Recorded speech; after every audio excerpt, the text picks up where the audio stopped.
Yan. Gumawa tayo dito ng panibagong battery power supply to sa ating barko.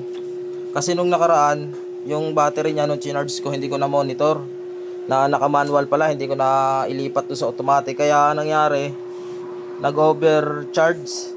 Sumobra yung ano niya, init. Tapos nasira yung dalawang battery, kaya pinalitan ko na lang nitong apat na Lipo Pro. Itong ganitong klase ng battery mga kausay, pwede rin gamitin sa ating mga motor kasi ano siya, 12 volts.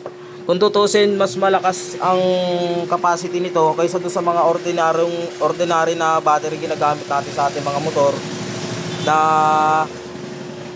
yung lifespan, mga ordinary battery na ginagamit natin sa ating mga motor. Na kahit mga branded pa yun, mga Yuasa, OD, ano pa ba, yung iba, yung mga branded na mga karamihan mga gawang Thailand pa, mas maganda pa rin gamitin to kumpara to sa mga yon. Kaya kung gusto niyo magpa-assemble nito sa akin mga kausay, pwede kayo magsabi lang sa akin. Bali, kaya natin tong ilagay sa box. Yung box sa katulad din nung sa mga battery ng ating mga motor. Tapos may mga terminal din, pwede natin kapitan terminal. At the same time, meron din siyang built-in na voltmeter. So gagawa ako ng sample nun. Papakita ko rin sa ating YouTube channel kung paano natin ginawa yon. Bale, ito minomonitor ko lang kasi baka mag-overcharge na naman eh. Pero naka-automatic yan. Ayan o.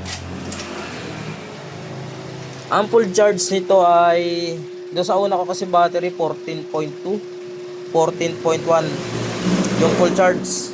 Tapos kapag nagamit siya 13 mga ganon. Pero sa motor mas maganda kung naka full wave.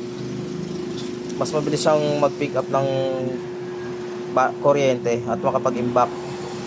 Ayan o. Bali ano na siya ngayon, wala pang 10 minutes nakatubar na siya. Bagong gawa ko to. Pero yung ginamit kong active balancer dito, buti nga hindi siya nasira do sa ano, sa dati kong ginawang battery. Ayan o, buhay pa naman siya, may ilaw pa. Ayan o, yung kulay green, yung pinakang light indicator niya. Buti nga hindi siya bumigay.